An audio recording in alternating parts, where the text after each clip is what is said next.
Los 12 años, cuando yo entré a primer curso en el colegio, no tenía idea de lo que era la menstruación ni cómo me iba a sentir. Solamente le había visto a mi mamá y sabía que cada mes compraba toallas sanitarias y que tenía como unos dolores intensos de espalda, de útero, y sabía decir esta frase: ya me voy a enfermar, cuando le iba a llegar el periodo. Eso era todo lo que yo entendía a los 12 años, de que me iba a doler y que tenía que tener toallas sanitarias y nada más. Cuando llegó mi primer periodo, yo no sentí un dolor intenso, así como todo el mundo decía, que le dolía muchísimo, pero me acuerdo que sentí una molestia así tipo como un calambre y luego fui al baño y vi como las primeras gotitas de sangre de mi vida. Y yo ya obviamente tenía mis toallas sanitarias porque ya mi mamá me había dicho que posiblemente podía venir esta etapa. Y es interesante porque me acuerdo yo que en ese entonces también sabían salir estas propagandas así de una mujer agarrándose el vientre y de que le duele un montón y aparecía normalmente el medicamento como la solución mágica para esos días donde tienes todas estas molestias. Yo digo, ¿será que nuestras mamás y nuestras abuelas también tenían estos síntomas previos a la menstruación? Porque me acuerdo que mi mamá sabía decir que le duele la cadera, la espalda, pero nunca llegó a decirme como en un contexto emocional. Yo nunca le escuché decir como estoy en mi fase lútea o me siento triste o estoy deprimida o tengo hambre o tengo sueño, porque estoy segura que no sabía que existían y que se daba cuenta que era un patrón específico que sucedía en determinados días del ciclo, del mes entero. Y en realidad yo creo que sí lo sentían, pero no estaba normalizado. Y yo me imagino a una mujer de hace 40 años diciéndole a sus hermanas o a sus amigas o a su propia mamá como estoy muy triste, me siento mal, tengo ansiedad. Ni siquiera creo que en ese entonces estaba admitido que alguien diga que tiene ansiedad y tal vez lo veían como algo raro, como alguien que tenía que revisarse. Entonces, me imagino yo que les daría incluso miedo hasta poder decir, ¿no? Lo que sentían, porque iban a ser también juzgadas. Si tu familia está bien, si no tienes problemas con tu esposo, si tus hijos están bien, o sea, ¿por qué te tienes que sentir mal? Tienes un problema. Si ahora es juzgado, si ahora hay mucha gente que dice eso, imagínense cómo sería hace algunos años. Entonces, yo creo que sí lo sentían, lamentablemente en ese entonces no había la apertura que gracias a Dios ahora nosotras tenemos como para poder identificar qué es lo que está pasando con nuestro cuerpo cuando nos sentimos así. Y también les digo, porque el otro día estaba hablando con mi papá sobre este tema de la depresión postparto y le decía que emocionalmente cuando una mujer tiene a su bebé, a veces sufre esta depresión postparto y puede ser porque al final es como que ella pasa una etapa de luto porque pierde como a esa mujer que ella era antes del bebé y ahora para convertirse en una nueva mujer que ahora es madre y en esta transición las cosas se desordenan y hasta que se vuelvan a ordenar es un proceso difícil y es un proceso duro. Entonces yo tratando de explicar como todo este contexto emocional y él me respondió. ¿Y cómo las mujeres de antes tenían 5 o 10 hijos y no tenían ningún problema? Ellas se dedicaban a trabajar, ya a las 2 semanas, creo, a la semana ya estaban trabajando y no tenían nada de estos problemas y estos traumas que ahora la gente dice. Entonces, obviamente ahí como que me dio a entender que era algo que nosotros nos estamos inventando. Y yo creo que antes la orientación emocional era más como sobrevivir y tapar huecos. Y como mujer solo tenías, bueno, como mujer y como hombre, ¿no? También tienes que producir, hacer y lograr. Y el rol de la mujer antes también era como quedarse cuidando a los hijos y nada más. No había espacio, tiempo, ni validación para sentirme mal, para querer parar, para aceptar que algo estaba pasando conmigo, sino más bien solo te callas y te aguantas, y eso era lo que hacían tal vez nuestras mamás y nuestras abuelas. Pero yo siento que conforme la humanidad ha dado este salto en la parte emocional, ya no buscamos solo sobrevivir, ahora buscamos sentirnos felices, buscamos cada vez estar mejor. Y por eso se ha abierto tantos espacios para explorar el conocimiento y las redes sociales son ahora una herramienta grande también, porque imagínense nuestras mamás, nuestras abuelas, cómo podían enterarse de todo esto y tal vez de cuántos libros que sí estaban hace mucho tiempo, pero que en realidad no había la accesibilidad ni la apertura que ahora tenemos con las redes sociales. Entonces es momento como que de aprovechar esto, porque ahora el reto es podernos conocer cada vez más. Y para entender qué pasa en nuestro cuerpo en cada etapa, yo hablé justamente en el episodio 6 de este podcast. Si quieres lo puedes ir a escuchar sobre qué es lo que pasa en cada una de estas fases de nuestro ciclo y cómo podemos aprender a identificarlas. Pero dentro de estas fases, la que a mí más me impactó, la que a mí más me llegó fue la fase lútea, porque como les decía en el podcast anterior, es la etapa en la que yo más me juzgaba, porque esta sintomatología que normalmente se siente en la etapa lútea, yo la sentía como que era mi culpa o yo no sé por qué me siento tan mal, yo no sé por qué estoy mal si mi vida está bien. O sea, si yo no he perdido a nadie, si mi familia tiene salud, si yo estoy bien, si tengo trabajo y por qué me siento tan triste, por qué soy tan mal agradecida conmigo y con la vida porque no puedo disfrutar y ser feliz. Aparte, me daba ansiedad, me da ganas de comer cosas dulces y aparte me miro en el espejo y me siento inflamada, no me cierra el pantalón, me siento culpable y a la vez no tengo energías como para hacer ejercicio y me siento vaga, me juzgo y todo eso se me hacía un bucle en la cabeza de un pensamiento malo tras otro, tras otro, tras otro y no podía parar. Cuando yo me di cuenta y aprendí y leí sobre las etapas del ciclo y llegué a la parte de la fase lútea. Dije, wow, o sea, ¿cómo puede ser? Esto es algo de mi cuerpo, o sea, no es que yo estoy loca, no es que me inventé, o sea, de verdad, esos días tan difíciles donde yo me sentí exactamente así, corresponden a esta fase. Y ahora vamos a tomar en cuenta que las etapas del ciclo que yo les hablaba en el podcast anterior. Estamos hablando de una mujer regular, una mujer promedio, una mujer que tal vez no tiene hijos, una mujer que en teoría tiene una vida más o menos tranquila, que está en edad fértil, que no tiene desequilibrios en su periodo. Entonces, imagínense todo el mundo entero que significa todos estos desequilibrios hormonales y las cosas que como mujeres experimentamos. Esta parte de la fase lútea es algo tan pequeñito, es algo tan chiquitito que es como una hojita dentro de este árbol gigante que significa la salud hormonal de la mujer y de todo lo que significa en realidad ser mujer. Investigando un poco más sobre todo este tema de las fases del ciclo menstrual, en la fase lútea encontré que toda esta sintomatología que sentimos exactamente en esta fase tiene un nombre. No es solamente a lo que sientes, sino que tiene un nombre y se llama síndrome premenstrual. Este es una parte de todos los trastornos relacionados con las hormonas, como la endometriosis, migrañas, dolor menstrual, la sensibilidad mamaria, problemas del sueño, problemas de tiroides, aumento de peso y entre muchos otros más.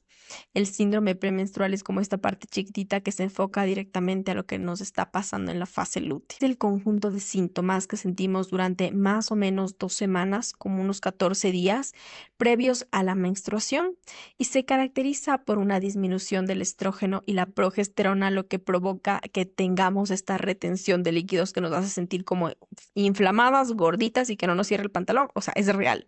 Tu peso aumenta, el pantalón no te cierra, sí, porque hacemos un proceso de retención de líquidos que es normal. También la serotonina baja y aparece esta sensación de estoy triste, de que estás desanimada y también te da mayor ansiedad. Normalmente esa ansiedad, a mí al menos, me pasa como de querer comer carbohidratos, cosas dulces, postres. Y otra parte importante es también el desequilibrio del sueño. Es otro factor clave porque cuando se nos desequilibra el sueño, también se nos desequilibra el cortisol. Y entonces el cortisol manda su señal al hígado para que el hígado empiece a producir glucosa y la glucosa activa la insulina y se crea todo este bucle del desorden hormonal que sentimos. Está documentado que aproximadamente el 80% de las mujeres siente estos síntomas. Y a pesar de que yo había estudiado toda la relación de los medicamentos en el cuerpo dentro de mi profesión como química farmacéutica, yo les prometo que yo no sabía que esto existía.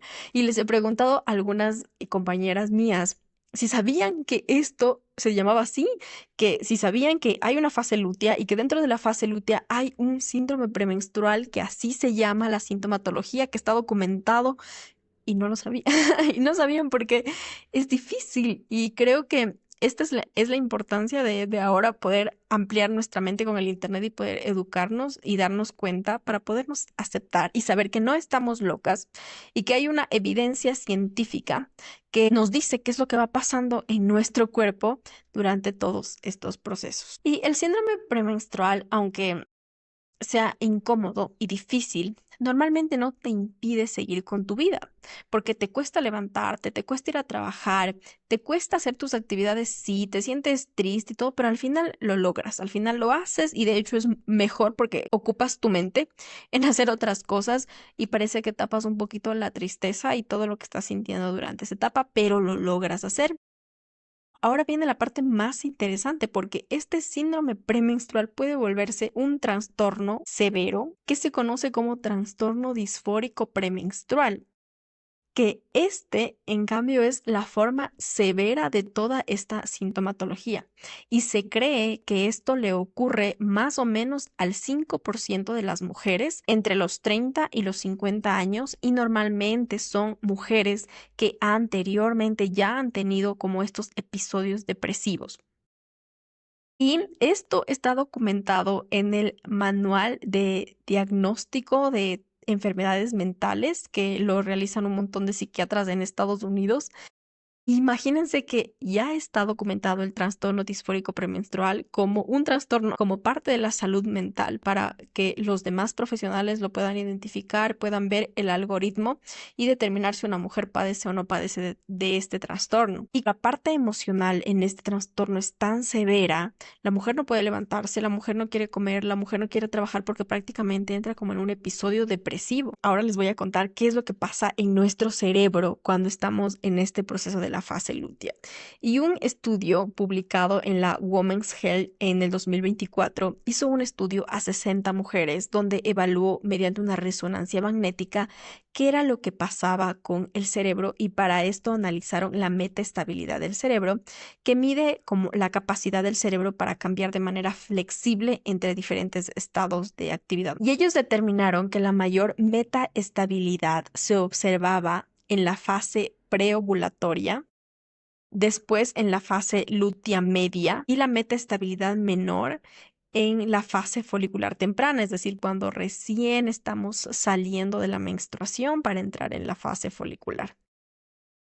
Esto quiere decir que en realidad sí hay un cambio en nuestro cerebro y en el estudio se veían los gráficos de la resonancia magnética y se veía como en cada una de estas partes del ciclo estaban como las lucecitas encendidas cuando había una mayor metaestabilidad y menos lucecitas encendidas cuando estábamos en esta otra etapa del ciclo. Y si bien ellos notan que justamente en la fase preovulatoria, es decir, cuando ya estamos entrando como a ese pico de la serotonina alta y de sentirnos bien, ahí es cuando la metaestabilidad está más alta. En la fase lútea está más o menos en la mitad, pero cuando ya nos llega la menstruación y estamos saliendo de la menstruación, está la parte más baja. Eso se determinó en este estudio.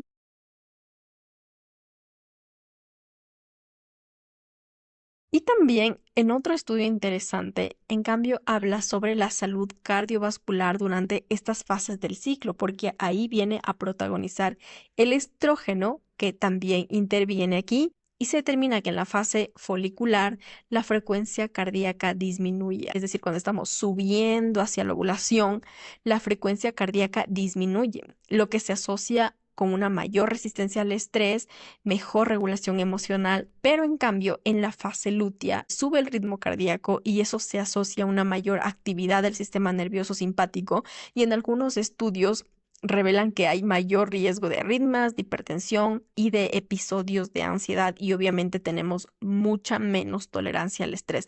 Entonces, imagínense, o sea, está totalmente probado comprobado que existe una actividad cerebral diferente durante cada una de las etapas del ciclo, y no solamente cerebral, sino también en nuestro corazón. Y en realidad, como hay un cambio hormonal en todo nuestro cuerpo, existe totalmente un desajuste o un ajuste, como lo queramos ver, pero que es real y que lo experimentamos durante esta etapa. Pero como les decía, esta parte apenas es como la ramita de todo el árbol entero que representa la salud hormonal femenina.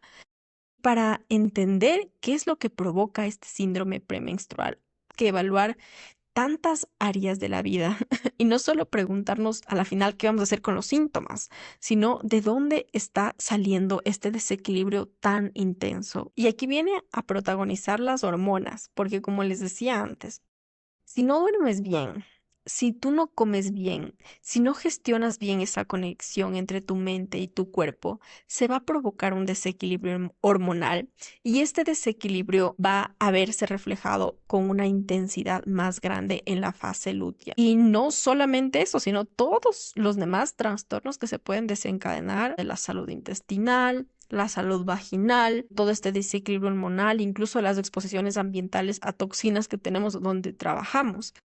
Pero sí es importante que puedan darse cuenta que cada una de las cosas que hacemos en nuestra vida, cómo dormimos, lo que comemos, cómo gestionamos nuestras emociones, a la final interfieren en este bucle hormonal. Entonces, controlar todo esto que les acabo de decir es una estrategia para poder atacar el problema desde la raíz.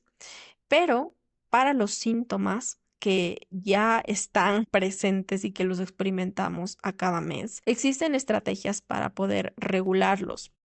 Y cada una en realidad podría ser un episodio completo, porque son algunas, pero el objetivo de este episodio es que sepas que existe esto, que lo reconozcas, que lo aceptes y que puedas diferenciar si tú tienes un síndrome premenstrual o uno más severo, que sería el trastorno disfórico premenstrual. Lo más importante que te puedes llevar de esto es saber que existe, que no estás mal, que no tienes un problema, que lo que sientes cada mes tiene un nombre.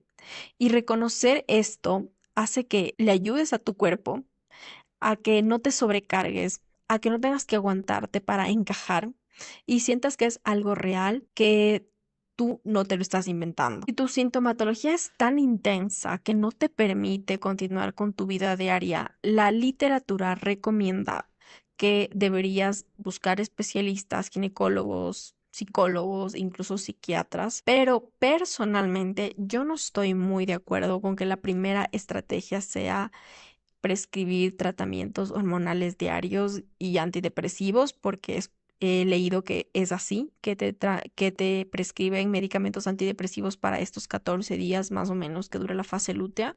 Aunque yo sé, entiendo que hay medicamentos que te pueden salvar la vida, porque si te pones a evaluar el riesgo-beneficio, te va a ayudar mucho más que lo que te puede afectar el medicamento, pero tomarlo como una primera opción, yo no considero que sea lo ideal. Antes de recurrir a los medicamentos, lo mejor, según mi criterio, sería empezar con un equilibrio global donde tú misma, empezando por la alimentación, si comes de forma adecuada, pudiera ayudarte más que lo que va a hacer un medicamento que solamente tapar de forma superficial sin llegar a la causa raíz. También cuenta mucho el cuidado del cuerpo y de la mente según el estilo de vida que lleves, según el nivel de estrés que tú tengas y cómo tú manejas tus herramientas para gestionar tus emociones cuando estás demasiado sobrecargada.